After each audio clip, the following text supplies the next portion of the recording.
कोई मिटा सकता है, कोई उत्थान दिला सकता है, तो आपका नरेंद्र मोदी उत्थान दिला सकता है। मैं बात कर रहा हूं धारा 370 की। जब देश में अगर धारा 370 की बात आती थी तो आज आपके देश की विपक्षी और देश के गुंडे माफिया तमाम ऐसे अराजकता वाली समाजवादी पार्टी, कांग्रेस पार्टी, बसपा ये सोचा करती थी, ये कहा करती थी कि अगर कोई इस देश में अगर 370 पे हाथ लगाएगा तो खून की नदियां बह जाएंगी। मेरा देश का प्रधानमंत्री कहता है कि धारा 370 भी हटेगा और देश में एक मच्छर भी नहीं मरेगा। आपको देश में 370 हटा करके आपको अपराध मुक्त और एक भारत श्रेष्ठ भारत का संकल्प लेते हुए उन्होंने कहा था कि एक विधान एक निशान के साथ पूरा देश चलेगा। उन्होंने संकल्प लिया था, उस संकल्प को सिद्धि की ओर पहुंचाते हुए उन्होंने आपके मां के भारत के लगे आंचल को दाग मिटाने का कोई काम किया है तो आपके प्रधानमंत्री नरेंद्र मोदी जी किए हैं। हम साथियों आह्वान करने आए हैं,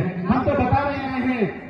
हमारे वक्ता बहुत है इस मंच से, लेकिन साथियों मैं आपको आखिरी गारंटी दिलाने आया हूं कि देश का प्रधानमंत्री जब 2019 में शपथ लेता है तो इस देश से आह्वान करता है, क्योंकि आज ये जो भारत से पहले आज से 500 साल पहले से हमारे देश के राम मंदिर का मुद्दा चलता था और जब पूरे देश में चुनाव आता था और देश के साथ उत्तर प्रदेश का चुनाव आता था तो विरोधी पार्टी जैसे आपकी देश की सबसे बड़ी कलंकित पार्टी समाजवादी पार्टी और दूसरे नंबर के आपकी बहुजन समाज पार्टी और तीसरे नंबर के आपकी कांग्रेस पार्टी जब इस देश में चुनाव आता था तो कहते थे कि रामलला हम आएंगे, मंदिर वही बनाएंगे, लेकिन तारीख नहीं बताएंगे। हम गर्व के साथ कहते हैं, हम आह्वान करने आए हैं कि साथियों हमने 2017 में जब संकल्प लिया था कि राम मंदिर हमारा पहला एजेंडा मुद्दा होगा, आपके देश के प्रधानमंत्री नरेंद्र मोदी और उत्तर प्रदेश के आपके मुख्यमंत्री और आपके सिरासू के लाल